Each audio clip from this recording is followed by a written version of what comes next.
السلام علیکم 8th class.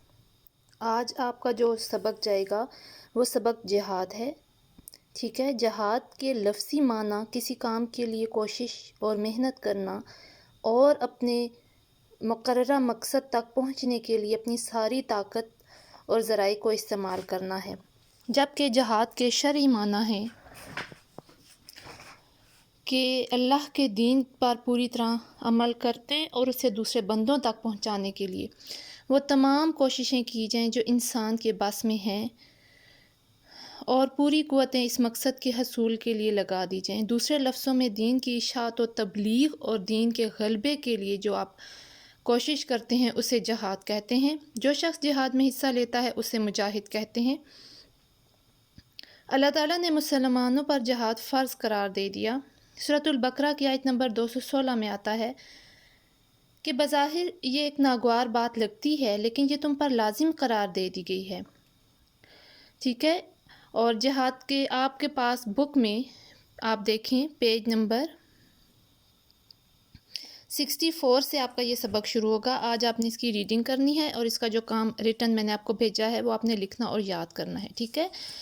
اس میں دوسری ہیڈنگ ہے آپ کے پاس جہاد کے مقاصد۔ اگین پھر وہی بات، اپنے دفاع اور حفاظت کے لیے بھی آپ یعنی کہ اپنے دین اور اسلامی ریاست کی حفاظت کے لیے ہتھیار اٹھائیں۔ اس کے علاوہ فتنہ دفع کرنا، یعنی جب انسان پر ظلم کیا جائے، اللہ کے بندوں کو اپنے بنائے ہوئے قوانین کی غلامی پر مجبور کیا جائے، یعنی ان کو اسلام پر عمل کرنے نہ دیا جائے، ٹھیک ہے، تو آپ اس زیادتی کو ختم کرنے کے لیے، اس فتنے کو ختم کرنے کے لیے طاقت کا استعمال کر سکتے ہیں۔ اسی طرح آپ کے پاس اس میں نیکسٹ جو ہے وہ شہید کا مقام ہے۔ آپ جانتے ہیں کہ شہید کو بہت ہی اعلیٰ مقام حاصل ہے۔ قرآن مجید میں بھی آیا ہے کہ شہید کو مردہ مت کہو بلکہ وہ زندہ ہے اور اپنے رب کے ہاں رزق پا رہا ہے، البتہ تمہیں اس کی زندگی کا شعور نہیں۔ اسی طرح جہاد کی ضروریات کو پورا کرنے کے لیے مالی قربانی کی بھی ضرورت ہوتی ہے، تو وہ لوگ جو امیر ہوں، مالدار ہوں اور اپنا مال اللہ کی راہ میں خرچ کرنے کی توفیق رکھتے ہوں، اگر وہ اپنا مال اللہ کی راہ میں خرچ کرتے ہیں تو یہ جہاد بالمال کہلاتا ہے۔ اسی طرح اس میں جہاد ایک دائمی عمل، یعنی نبی صلی اللہ علیہ وسلم کی حدیث مبارکہ ہے کہ جہاد قیامت تک جاری رہے گا۔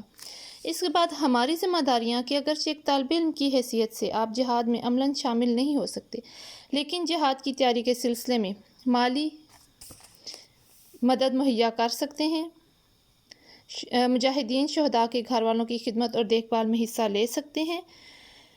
نبی صلی اللہ علیہ وسلم نے اپنے ماں باپ کی خدمت کو بھی جہاد قرار دیا ہے، اس صورت میں کہ اگر آپ کے والدین بوڑھے ہیں اور ان کو آپ کی مدد کی ضرورت ہے، یعنی خدمت کی ضرورت ہے، تو پھر آپ جہاد پر جانے سے زیادہ افضل بات یہ ہوگی کہ آپ اپنے والدین کی خدمت کریں۔